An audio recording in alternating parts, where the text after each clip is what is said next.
All right, guys, welcome back to the channel. If you're listening to the podcast, thank you for tuning in on whatever your preferred way of listening is. Of course, we are still newbies here over at YouTube. So if you are checking us out for the first time, make sure that you hit that red button and subscribe. Today, you all are going to get an opportunity to hear from one of my absolute favorite people.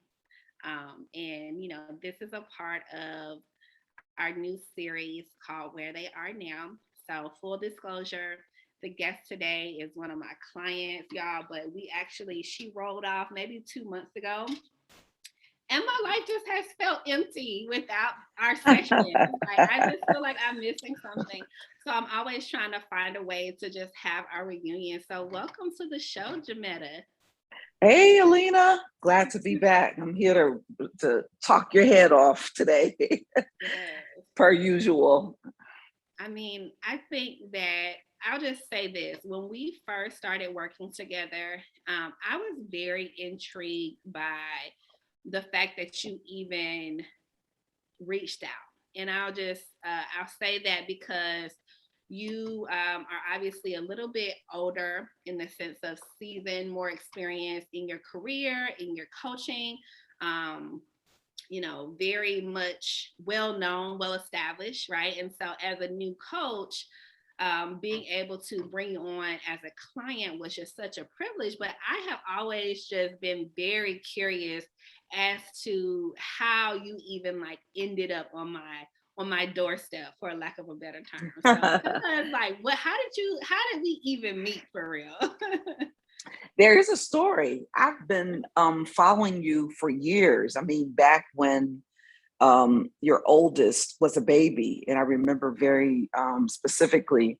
I think it was a Christmas trip that you guys were in a Brooklyn, up in Brooklyn for Christmas. And what was most intriguing, I think that really at first it was, curiosity, but what became intriguing and very encouraging is how you shifted in transitions. I've literally seen you, at the top of your game with your last business, to where I mean, you were bossing it. You were, very successful, and you ran your team as a corporation.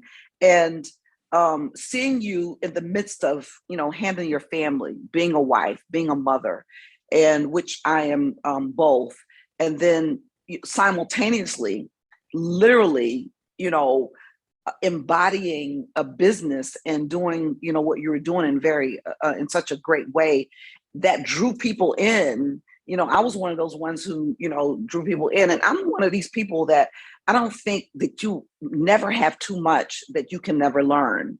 And the older I get, the more I realize that there are some certain people, that God has, that's waiting for me to connect with them so that they can unlock something in me. And I believe that, you are one of those persons, especially when I saw you transition out of that business into, what you're doing now. And you did it in a very transparent and a very gallant way, but almost in a very heroic way, to where even in the midst of the hard things, you're very honest about it, but you still showed up. And not only for yourself, but for us who are sitting on the side lines learning. So for me, I believe, it's a divine connection. I don't do anything else other than divine connects anymore. But it started a long time ago. I wouldn't say I was stalking you. I was learning, I was learning from you. Yeah. Yeah, I mean, I remember after our first conversation going and telling Prince, like, oh my God, I just got this discovery call with this lady. She's just so powerful. She has this amazing career. I think she wants to transition. I was a little bit nervous of coaching you, you know what I'm saying? Because I was like, okay, I just got to bring my A game. And I just recently signed on another 12-month client, and her first thing was like, "Oh, Alina, like you really know your stuff." And I was like, "No, I really try to show up for my clients You because do. Mm-hmm. I think that you all have done so much work already, right? Like to even come through that door, that when you're here, I'm just ready to serve, right? And what was very unique about our experience together was that I really didn't know much about you, right? So like I would say 75% of my clients I've worked with in some capacity, but I really didn't know anything about you other than your intake forms. And so the beauty in our relationship was that it was so authentic in nature because it was just organic in terms of our conversation and the things that we learned and just the love that flourished in that experience. And you know, as I started to learn more about you, and it would be little stuff like you would say, "Oh yeah," I would say, "Well, do you think that you could sell this many products in this amount of time?" And you'd be like, "Oh yeah, that's no problem." And I'm like, "This lady is real confident to be like a new business owner." Shortly after, I realized that you were basically a superstar. Oh, And please. I was like, look at these photo shoots. Like, look at her engagement. Like, you are a whole movement. And so, now that we've kind of brought the audience up to speed on kind of just like how we got here, I want to go back a little bit, right? So, Jametta Chandler Moore, like, who are you? Where are you from? What do you feel like are some of the most pivotal moments, right? Like if you had to think a couple of things in your life that you felt like really define who you are, what comes to mind for you? Um, I am Jametta Chandler Moore. I'm originally from Columbia, South Carolina. I was born in Wilmington, Delaware. My dad played pro football for Green Bay Packers for a short stint, and so that's how I was born up in Delaware. But I um, I love life. I love adventure. I love fun. I love to see people living in a way that emits, joy, that emits laughter, that emits light. And so I think that I know that's the core of who I am. As it relates to pivotal moments, I think um, uh, some of the most important pivotal moments were when I had my children, my son and daughter. I have a 26-year-old and a 25-year-old. And then when I had my first grandchild, just, it was surrounded around a very transitional space at the time. And it was, such a surprise. And when I retired myself from my last career, um, I believe that those, were the moments, outside of, me meeting Jesus Christ and having a relationship, that's first and foremost. But, these other natural, moments, pivotal moments, I believe, have literally changed my life. Children have changed my life because they make you more responsible. They make you more humble. They make you, more appreciative. Um, they make you wiser. They make you pray more. um, and so those were the positives for me, with children. My grandson, Chandler David Moore II, he literally saved my life. Literally. Say that. Um, his entrance, into this world, of course, was a surprise. But literally, he taught me love, like, you know, I've loved my children. And sometimes you feel like the way I describe the love for grandchildren is like, you're not really obligated to love your grandchildren, but you're obligated to love your kids. You ain't got no choice, pretty much. But for the love that flowed, for me, for my grandson, and, the bond that we share, it opened up a part of me that I thought was dead. I really did.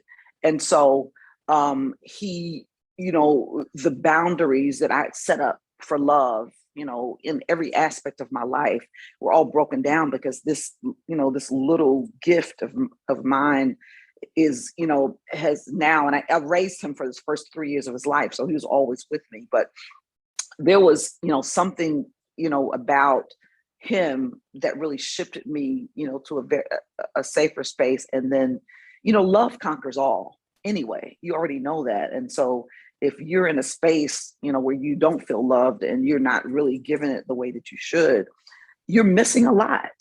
And so he taught me in a very, very childlike way, to love and allow me to be okay, to love with everything that, that had happened in my life. So, for the career, I'm free. I feel like, I'm just like a bird, like there's nothing attached. And I've done more within these last couple of months since I retired myself than I believe I've done, and for myself, in a whole lifetime. I really believe that. Yeah. Yeah, and we'll definitely get into the details around that transition because it was just beautiful to watch. But I'm intrigued by the way that you describe the pure love and relationship that you have with your grandson. And I grew up not really having like that grandparent relationship. So my paternal grandparents had deceased before I was born, or my grandfather died when I was like 3, but I didn't know them, right? And so into my older childhood and just like these last several years, I really just had my maternal grandmother who eventually passed from dementia. And so the relationship over, the last several years of her life was just very void because of her illness, right? And so now having my own children and watching the relationship that they have with my mother and with my in-laws, it really sometimes makes me almost emotional because I'm like, wow, the relationship that a grandparent plays in a child's life is so different than what they can actually receive from a parent, right? Like I just cannot love my children the same way in the same capacity that their grandparents do. Like I remember when my in-laws, when they would come to town, we would like set up this whole itinerary. Like, oh, we're gonna take out to all these new spots in Atlanta. And they would be like, we are straight. Like, y'all go on date night. We want to be here with our grandkids. And that just was very confusing to me because I'm thinking like they're on vacation, like they should want to see the city. And it wasn't until my kids got old enough to really form a relationship with them that I saw what those moments meant, right? Like the memories that were created, but also the life that it gave them, right? And so I know that you also had a really, really loving relationship with your grandmother. Absolutely. And, when you think about the dynamics that all of us have to play, right? When we think about raising children, I've talked to some of my other clients who don't have children and kind of play in this auntie role. And I talk about how dynamic these different roles are when it comes to shaping a person. Like you just can't be raised just by parents and come out whole, right? Like you got to have these different influences. What would you say was your relationship with her? Like I want to know a little bit about that, and then ultimately like how that impacted you amongst your other relationships. And you want to make me cry. That's what you want to do because my grandma is my greatest hero. She's my greatest hero. I lost her. She died in 2006. But she, even though, I know I wasn't in denial, but I know we're all going to die. I know we're all going to leave here. But I just knew she was not going anywhere. Even though I knew she was, but then at the same time, it's just like you're hoping this can't be. But she's been gone since 2006, and you see tears are forming already because her life literally left an indelible mark in the way that she showed me how you can really still be present even after death. She had a love that would snatch you and would cause you just be okay in moments where it wasn't okay. When you walk into her house, we didn't have, as it relates to we didn't sit down and have a lot of conversations. He didn't sit down at all, but it was just in her presence. It was just in the car. When I got married and lived in Charleston, she would come down. She was the one in the delivery room with my first child, with Chandler. And she's the one over in the corner. Hush up that noise. Hush up. And, telling me to take the pain. But at the same time, she's there consoling me and saying, I've got you, because she was just that kind of woman.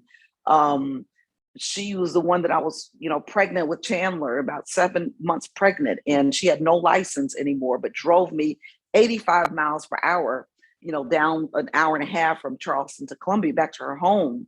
And she was the same one who sat me on my back porch and said, "This is how I want my funeral to be. And don't you tell nobody else. Don't you allow anybody else to tell you anything differently." I saw her beat men up with a single-handedly, not just but because they were disrespecting their wives, or they were, doing things against another human being that wasn't right. I've seen her feed neighborhoods along with her 6 children and her husband with the little that they had. She was a maid in the hospital. And so her love, was, it was, more than remarkable. It reverberated inside of you until, everything you knew to be, you knew it was going to be okay, and so along with her food, along with everything else, but it was her presence. She was strong, but yet, one of the most meekest, women. I remember she came down when I was a young pastor's wife, and I wasn't dressed right to her. And she said, "You gonna take this Sears card and you're gonna go and buy your clothes. And the next time I come down here, you're not gonna be looking like any old thing up in here. But when you step in that house, you're gonna look like who you need to look like." That was her. That was her. And so and I believe that that's why it's so special, for me with, my grandchildren, that I be that to them, that I'm able to. And you know how crazy I am, and I'm not, I guess I am showing favors with creed, but your creed just pulls something from me. And I believe it's just that, that part of me, the love that you want kids to experience, that you want human beings, especially children, to experience, that only people who know that kind of love, who understand what they need, can give it to them. And so that's what she did for me. And what you see now, I'm all her. I am proud. It took me a long time to get here, but what you see Rosalie Scipio Henry, and I'm proud every day to get up and be her. I love that. Wow, that's so beautiful. And I think that even what you just said in terms of it took you a long time to realize that you had so much of her in you, and even embrace those sides, right? Because sometimes we try to be so guarded, or we don't want to be the Yes. one that has this unconditional love, because it feels like, people will treat us poorly. Um, but some of us are just that. We're optimistic. We see the good in everybody. And it's sometimes hard to be that person, right? But I think that one of the things that I like to do, in conversation, is really just to understand and help you all understand what from your past and your story now empowers you, right? And having, that recognition of like, oh, this wasn't just random. Like, this is how God crafted me to be. So I can fully Absolutely. own this, comfortably, and really just and lean into it. But I think that when you talk about your grandmother and just like her dynamic presence, and even, as I've watched you post coaching, in your element, as you build out your new coaching program, and as you host your prayer calls in the morning, and just in, the lives that you and Chandler do sometimes, it's like you command such a presence. And I'm interested to know, like, what do you feel like your journey, like, okay, so let me back up a little bit. So you mentioned that you were a young preacher's wife. We know that you are heavy into the church, and I don't even know that you consider, yourself to be heavy in the church, but I'd be interested to hear from you, like when it comes to how you want to impact people, right? Like being like in the position that you're in, what does that feel like? What does that responsibility feel This present prayer challenge, and I'm going to use as an example, was born. I'm doing a 40-day prayer challenge right now, and you've been with it. Wasn't even the on the radar, was it? This is, I'm sure you're surprised to see it, but it was born out of, I had assignments at the retreat, had to speak at a retreat, and then something else, but it was born out of a desire and a pulling on my heart to really see people really move into closer spaces in their relationship with Jesus Christ. And, a lot of the spaces that I find myself in aren't church spaces anymore. They aren't. I spoke at a brunch, a retreat on Sunday in Charlotte, North Carolina, and there were so many different types of people there, and the way that people were impacted by what came out of my mouth, it's totally astounding, because now I see that my sole purpose, and has always been, but I've just realigned, is, to make sure that people are literally, embodying and embracing every opportunity, every tool, whether it's inside or outside of you. And the reason why some people aren't living, out their potential is because they don't know how. They don't know how. That was one of the reasons why I connected with you, because I believed it was very, very specific and very, very clear that, you had the key to unlock something that I needed unlocked. And so I believe that's the same way, with me. I don't care how much success I experience. I'm always going to be at a space to where if I need to connect, if it's going to cause me to have more, to give more. And so that's what I've sensed. That's why I'm doing the 40-day prayer, because people were, really crying out. I want to know how.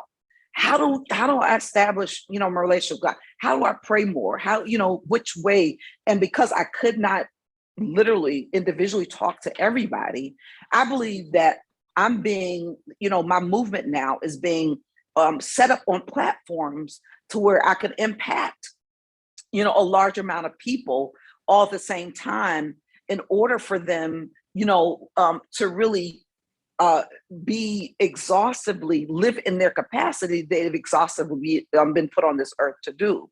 And so I just, the movement is what I'm calling, this now. And I hope I answered your question. I believe that's what, the movement is. It's a movement for me now. And it's not, the people that are knocking on my door per se, in my DMs, they're not church people. Mm-hmm. They're people who, are in alternative lifestyles. They're people who are in other industries. They're people, who may be, totally different, that may not even believe in what I believe in. Mm-hmm. I'm not intimidated by that. I'm not intimidated, because it gives me a whole spectrum to learn from them, mm-hmm. and them to learn from me. And that's the way I approach relationships. And so I believe in, I in prayer one day, Holy Spirit just told me, you're going to go in the marketplace. Mm-hmm. And a lot of times we get in these four church walls, and we have this, and this. I'm getting ready to go on a trip with a girl that I saw on Instagram I've been following. And it's nothing like, what you would think that I would be in, but I'm hopping right in there and having a good time, because there are no boundaries. I believe there's something that I can learn, because usually when I go in spaces like that, I don't say who I am. I don't say what I do, but usually there's somebody that comes over me and says, who are you? What do you do? Because I don't feel a need to pronounce that, because sometimes it intimidates people, but I want what's inside of me to draw people, mm-hmm. to pull out of, what's inside of me. So I think my movement is a little different than, but I think it's what we're supposed to do as Christians, you know. Yeah, and I think that you actually just captured what I was trying to say, because I feel like I was kind of fumbling in how I wanted to really ask what you said, but it was almost like you answered the question of like, when you show up in spaces, it's less about announcing, hey, this is my LinkedIn profile, or these are all of the things that I've spoken at, and more so being present enough for real conversation to build connection. And in that connection, it's going to be, like fire, because people get that from you on site. And I love that. And like, what do you think is the state of the church right now? And I don't know that we've ever even had this conversation, but I think that what is interesting to me is that so many of us have been outside of those four walls for almost two years now, right? And so the way that we are having to intentionally find that individual time, whether it's prayer time or meditation, or my mother-in-law is on prayer calls every morning at 5. It's the individual time, but then it's also being intentional about cultivating spaces, right? Because we know that like we can't be in isolation to really bring that word to life. So given the last 2 years, given just some of the challenges that we see across different uh, ways of life, like what is your take on kind of where we're headed in this space as Christians? I think we're figuring it out. Yeah. Because the church is not the way that it was pre-pandemic. It's just not. People aren't coming back into the sanctuaries because they found that, and it's not like they're not attending churches, because they're the attendance into churches virtually, our church, for instance, it was higher than the in-person church. We saw more people and an uptick of even tithe and offering than we did pre-pandemic. And so I think that what the challenge is that now leaders are having a hard time transitioning into this post-pandemic church that looks a whole lot different than the pre-pandemic church. If you were accustomed to feeding off of a congregation, feeding off of them talking back to you, then you're in a whole lot of trouble in this post-pandemic church, because because there are some leaders who feed off of that. That's a whole nother conversation, about whether that's good or bad. I'm not even gonna get into that, but you're having challenges, doing that. For me, the pandemic, taught me a whole lot. It gave me a whole lot more stability, and at the same time, it gave me, a whole lot more perspective as to what my life looked like and what it should look like. It was never uncomfortable to me. It was never, I never got tired of, not going anywhere, because I'm not that person. I'm just not that kind of person, because I've kind of situated my life in my home to where, did I want to, probably travel, probably, but I wasn't dying. It wasn't something. But the church, I think, I believe that the church itself, because when you really look at what church means in the Greek, it means ecclesia, and it's individual. We are the church. You are the church individually. We're the called out one. So we know that the church is also a physical structure, but we ourselves, we're the church in our homes, on our jobs, in our cars, in the malls. We are the church. And so when you ask me from, what the church is, I'm going to say from this perspective, individually, I think we're doing good. I think the church is well, because I think some of us have had, as the church, have had opportunity to really breathe, figure things out, exhale. I mean, you walk through this, and that was a part of me having uninterrupted time to really sort things out. And, and then have a space to be safe And that's what you were to me, was a safe space to where I can unload and help me, receive direction to figure this thing out. And so I think that, the individual churches, we're good if you did, and for the most part, people are well, but, I think that the church as an organization, or as a physical space, we're figuring it out. Yeah. Yeah, I would agree. I think that everything that is any type of way of life that was just kind of like, oh, it is what it is, right? This is how church looks. This is how work looks. Like all of the stuff that we just thought was so permanent is like out the window, because Right. even if it's still there, even if my job is still there, my church is still there, the way that I experienced life outside of those walls felt more real and felt more aligned than It did. these habits of like, oh, we go here, then we go eat dinner, then we go, here on Wednesday, and these kind of like motions that you then almost replace with the actual work that has to be done. And so I think you brought up a great point, because I do think that a lot of people became more connected because we had to, like we were all losing people, right? We saw death probably more than ever. So we had to have those conversations around, life and death in general, but then around our faith. What does this mean? Why is this happening? But then I also think that for the first time, people really had to worship alone to some degree, connect with Holy Spirit on a level that maybe before was just kind of doctrine and kind of like, oh, I know that I believe that, I have this guide with me, but they never really had to tap into it until they slowed down to kind of be forced to listen to it. So I think that you're right about like, we're figuring out what that structure and that business looks like, but it feels like we kind of got back to what's most important. Exactly. These hard times. Yes.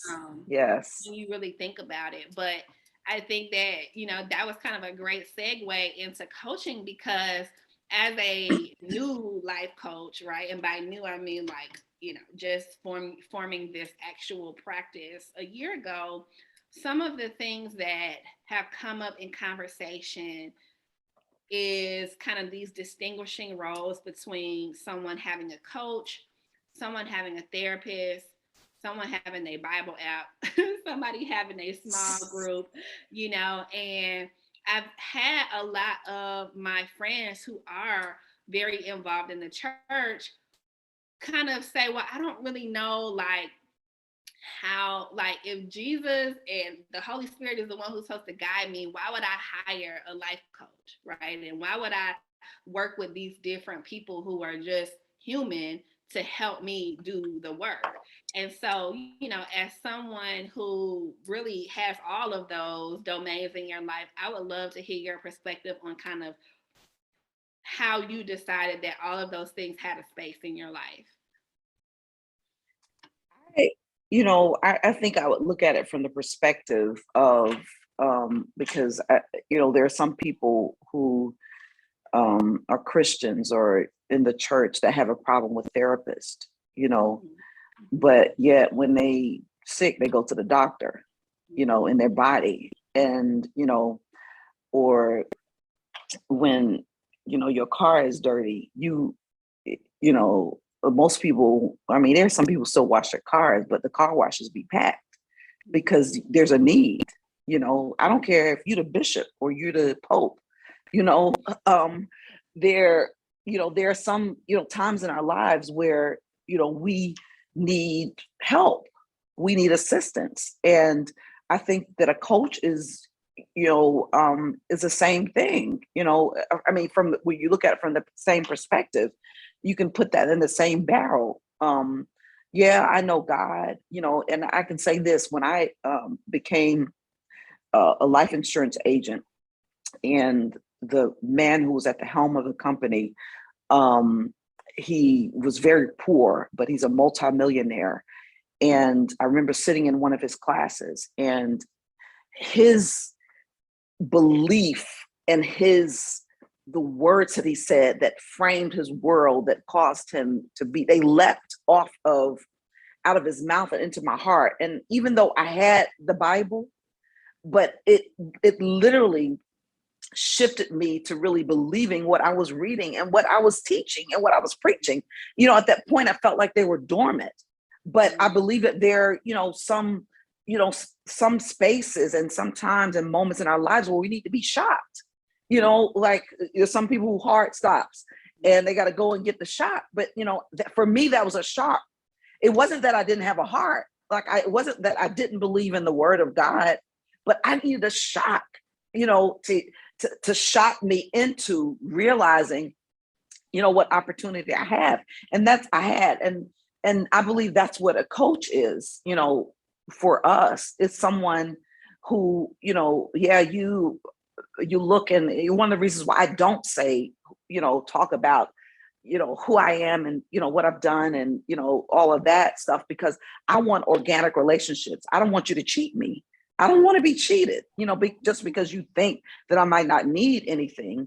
But I believe that all of us at some point of our lives, it was like the marathon runners, they got people who hold water bottles in different aspects of the race to replenish them.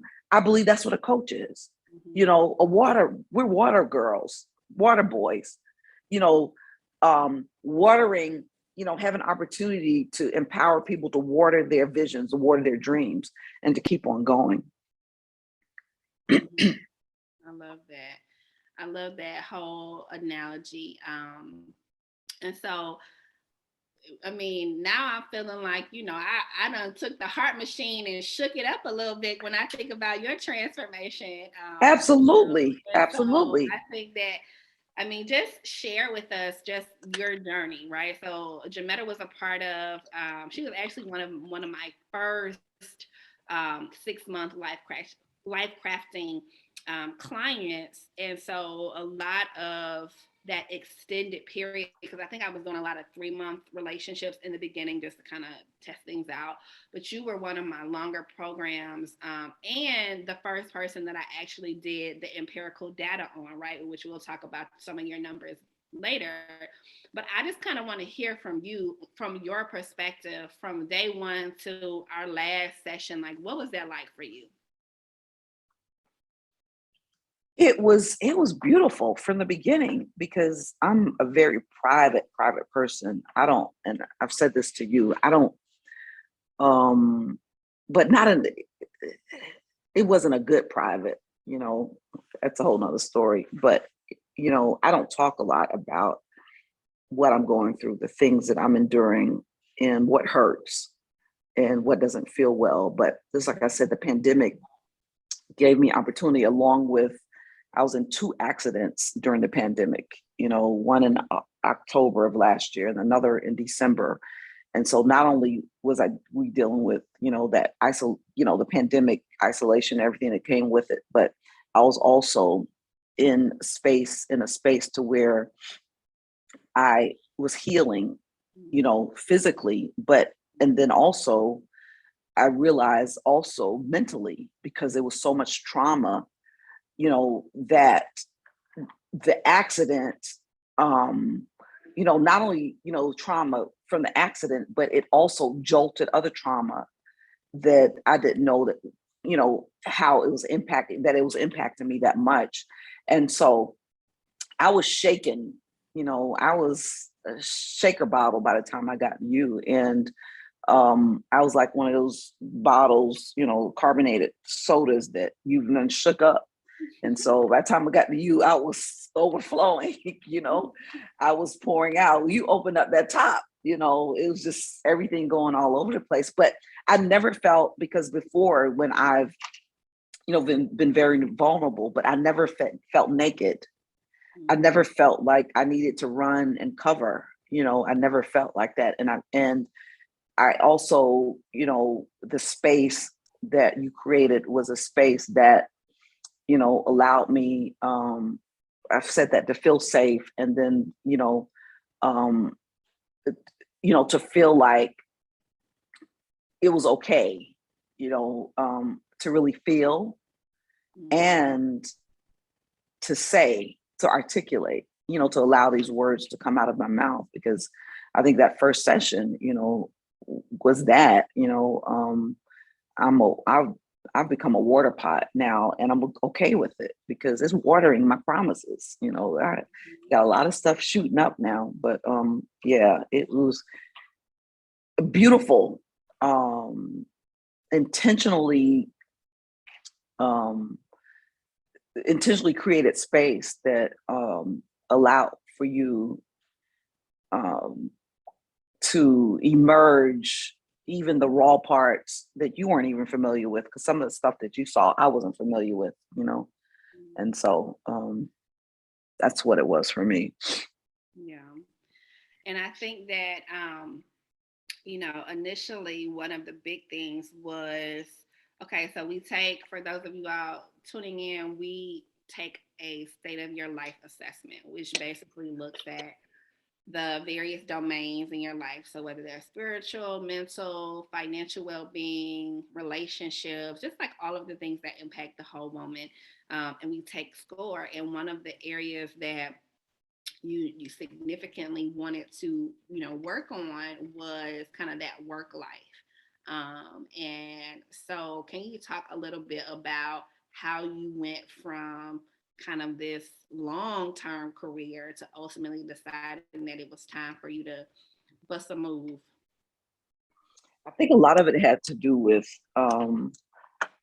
how close I was to perishing in those accidents, and when you get really close to death like that, some things you put into perspective, and they're just some things that have been in your space that now become intolerable because it's sucking life out of you, what you have left.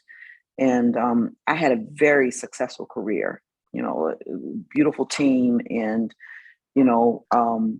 not only was I an agent, I was a manager. That I built a team, but I was also, one of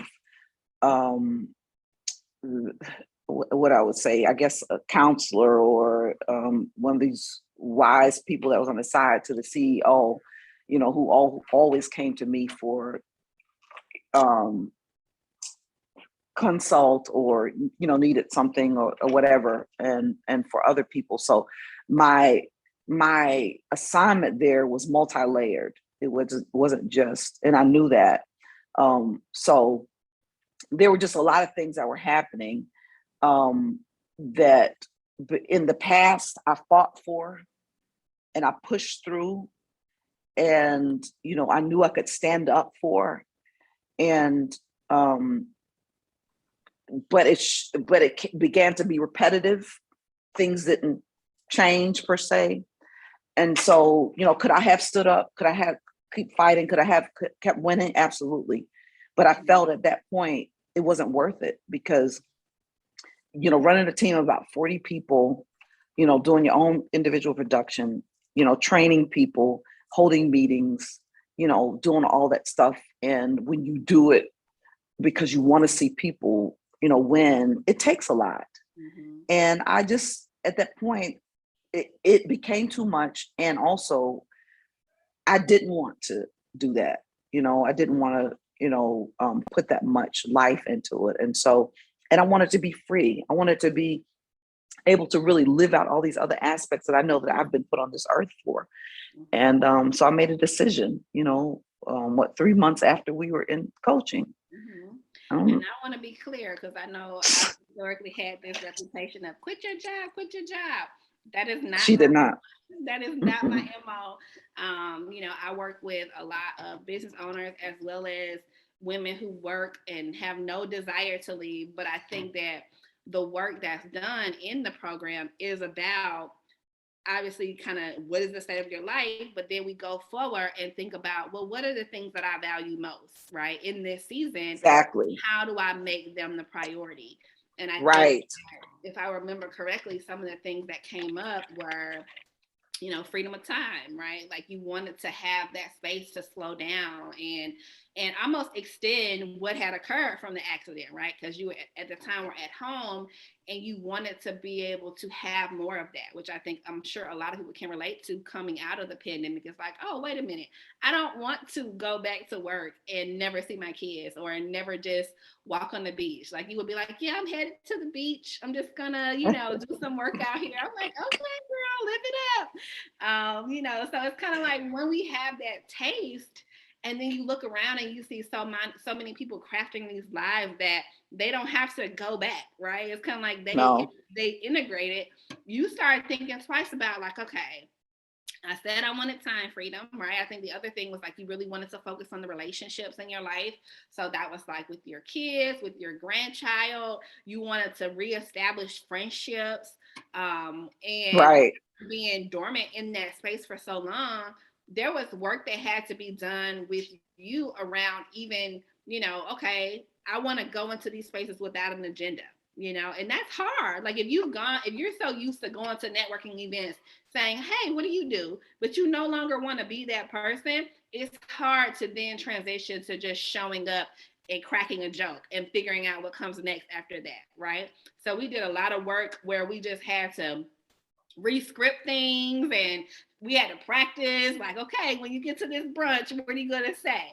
So Right. it was a lot of just relearning things, right? About what's important, and then how does that show up? Because I'm sure, and you can kind of let me know, but I'm sure, actually, I remember you saying this, that it's hard to relearn who you are and how you want to do things. And I felt like there was a point where you were kind of getting like a little bit of resistance from people who were used to, however you used to do things. So, what was kind of that relearning process? I remember that conversation just about, what do I say? You remember asking, what do I say when I go into this thing? And then last Sunday, I was dancing at the brunch.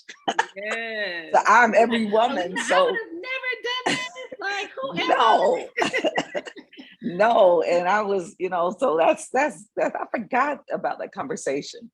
So what was the question again? No, I just remember I was asking about like the relearning, because I think like in the Oh first yeah. 2 to 3 months when you were basically like after you left your job, right? Of course, people were like, "What? Why are you doing it?" Right? That's number Right. one. You're getting pushback, and then you're basically like deciding that you want to spend half of your day at the beach, half your life with your grandkids, and people were like, "But are you gonna do some real work?" Like, remember that? Like, what was that process like from the outside? It was uncomfortable, Yeah. to be perfectly honest with you, but I held, on to what I believed, which is big for me, not being, encouraged by or influenced by what other people thought that I should be doing. But, there's some people to date that still don't know that I'm not. There's some people to date that still don't. And it's not that I'm keeping anything from them, but when you're walking by faith, your faith, you can't risk it being contaminated, you know? Right. You can't risk it being contaminated. And so, you have to be very selective, in that process. But I just, most of the stuff, to be perfectly honest with you, I, even in moments where, what I asked for, I was getting like rest and like, moments to where I can, do things that I wasn't able to do. Most people didn't know I was doing it because I didn't want to hear, well, what are you doing? What are why are you doing this? It was very few people who knew that I was moving, in that vein. But now, but yet building, because I was building, what I'm experiencing now. But it was difficult. I did it very quietly, as I find a lot of people who are successful and who built, some very large things. I found that a lot of things they've done it in the dark, or they've done it, very silently. And so it was it was uncomfortable, but at the same time, and I think I talked to you about that. It felt good, but then it felt yucky. It was, I felt like I belonged there, but then, I felt like I was trying to, somebody was trying to pull me out. But I'm, glad I stayed Yeah. and held And my I think ground. that that is a big thing, with any new experience, especially with coaching, which is so action driven, is that there are growing pains, and it always is harder before it gets easier. I mean, even the tangible things like just figuring out technology or figuring out your new Right. therapy with all this time. Cause I mean, that it'll just be little stuff that you're just like, oh God, like, okay, I have 10 additional hours in the day. What am I going to do to make use of it? And how am I going to make sure that I don't revert to my old self of filling up Right. the whole 10 hours, right? Like, I think that the Right. slowing down part is probably what I see to be the most challenging. I have a lot of clients who still haven't slowed down. Like, I'll be like, do you really need to be doing all of this? And they're like, no. And I'm like, okay, well, let's just pull one thing, and they're like, I just can't slow down, like it's a disease that we all are Wow. just addicted to the hustle and the bustle. And I think that, especially for you, because you were so radical and just like, okay, I can't do this anymore. It gave you this immediate kind of like jumping into cold water, and so you saw the best and the worst of it all up front, and then you were able to kind of like say, okay, like I've had clients that are like, all right, Alina, you got me super mellow and I'm feeling good, but now I don't want to do no work, and I'm like, hey, get out the way, cool, let's get back to work, so Right. I think that there's definitely some of that, but when you can almost look at like your will of life and say, okay, today I want to try this out. Like I said I wanted to eat out more. Let me go try it. Like I remember didn't you go to New York? And you're like, yeah, I just went to New York. Yeah. In the I just, Philadelphia yeah. fabrics. I, I booked a plane. I got up that morning and felt like I wanted to go to New York. I booked a flight and I got on there. Yeah. Hmm. And I think that even in that, there was some coaching around, do you see what rest, fun, play, all of those things do for creativity and inspiration? And on the other side of it, you were like, yeah, I was so shocked that New York trip basically inspired me to go back with all of these ideas about what I wanted next. Absolutely. Absolutely. It's almost like a clearing, when you move to another space, you see, you know, new things, and you see new perspectives, and you see, people that you don't normally see. And so for me, it lights fire, it ignites, something in you. If you're that type of person to where, you want to, run, and you want to, figure it out, what can I do? What can I do now? What can I do next? Or how can I, do this differently? Or, I need to rest a little more, and so it it becomes very insightful. I learn everywhere. I learn in, and one of the things I try to be aware of is just, being able to learn in every space and situation I'm in. And I don't think there's no space that I don't belong in. I don't care who's there, you know. I don't care, even with who I am. It doesn't matter, I believe, it's a space that I can learn from, And I mentioned that we did the report. Then on your last session, we looked at the numbers, because I basically wanted to see, when we look at your scores compared to when you started. And it was interesting because I feel like you had like an overnight transition with coaching, which happened really fast. Like it was like maybe the first month up until you quit your job, maybe a little bit after, but the first month you were like no makeup. You were like, Alina, I don't know. Like just very like, I was like, okay, we got to get her over here, right?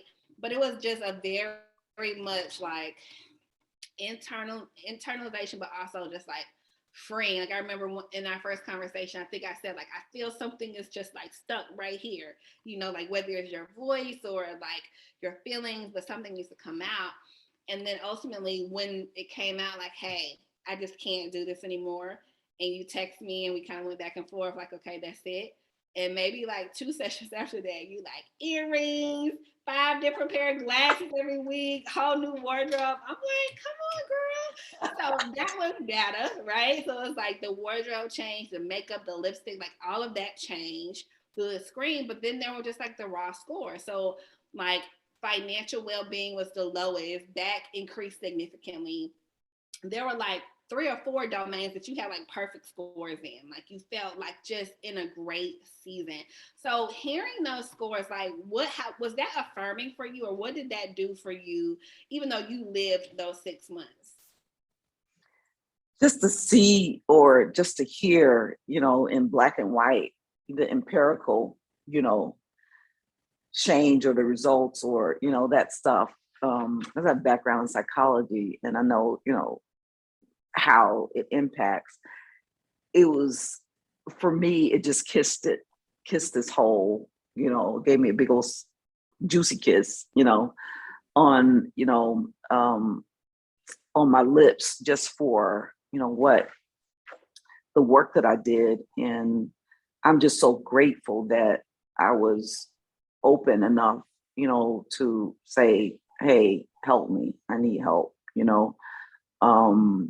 a lot of the work, even with, and I must say this, a lot of the work, even with being able to walk away from my job, the first part of the pandemic, I went on this whole movement of paying everything off, paying debt. I paid my car off. I paid my daughter's car off. I paid, everything I paid off. And so, I just want to make it clear, it wasn't necessarily an irresponsible space, but I believe that all of that was preparing me for that moment to where I could just, walk away because, I did not have this huge stuff that was over my head any longer. And even after the first accident, I bought a car, the same type of car, a year newer, and that one was totaled. And then so I bought another car, and I bought it by cash. I was adamant about it. I'm adamant about buying, not having that debt, and now I know why. And so it's definitely illumination. I was walking in a room before, and I looked like I exuded all of this confidence. I looked like I exuded this life, but I knew how to play it well. But now, I bust up in the room, you going, I was dancing with a lady, whether she wanted to dance with me or not, and it's just that kind of party now. And it's fun, yeah. It's beautiful. And over 6 months, it's like night and day. Really I'm is. grateful. Yeah, it's exciting to witness, because I think that you definitely went through like this personal journey, and now the personal wholeness has translated into your business, which I always tell people, like a lot of people try to start with business coaching, marketing, and it's like, I can give you an entire marketing strategy today, but if you don't have healthy habits, if you don't like how you look, Wow. you don't like how you sound, like you're not going to be able to do it, right? And so I think that you are probably a great example of like you did the work, and now like you're just showing up. I remember social media was like, oh, I can't social, and now it's like you live every day, you praying to the world. I'm like, this girl is out here killing it. You got you a whole new photo shoot. So I'm just so pleased with, everything. And I want people to be able to watch your journey. So like, how can they keep up with you? I know that you have some stuff coming up with, JN's Table and your 40-day challenge. So where can they find you? On Instagram, can you hear me still? Mm-hmm. Yeah. Can you hear me? On Instagram, you can find me at JN_FT. F as in Frank, T as in Tom, JN_FT, and Jametta Chandler Moore. And you can also find me on Facebook at I am JN and Jametta Chandler Moore. Mm-hmm. Okay. Yeah, so y'all go follow her because we are actually working on some new stuff coming up soon. So we will drop that on a later episode. But I'm just so excited for you. I'm just grateful for the experience. I hope that, you know, in the new year you go ahead and schedule you some check-ins so I can get all the updates, or at least just Absolutely. an email to let me know that you missed me and Creed. That will suffice. But thank you for getting on today and just sharing a little bit of you and, of course, just sharing your journey. And hopefully, you know, you've inspired someone to get jolted today. Well, thank you, Alina, and for who's ever whomever's listening, telling you will not really miss the investment. You know, if you make an investment in connecting with Alina, she has a wealth of knowledge. She's compassionate, but she's about business, and so I believe, with that combination, you're always going to win. And she's genuinely interested in you and how you are doing, above all the other goals that we have set, but just making sure, that, in the moments that she sat down and listened, and I know that wasn't a part of coaching, but she listened, but in understanding that was a part of my journey to get to where I needed to. So, your sessions may not be like mine, but I believe that she's discerning enough to understand what you need at your particular time. So, Alina, that's my girl. Listen, I just got a major stamp of approval from Jametta Chandler Moore, so my lines better be blowing up now. I love it. Well, thank you so much, guys. If you're tuning in, make sure you leave us a review, share this podcast episode, and as always, subscribe, and we'll see you next time. Have a good one.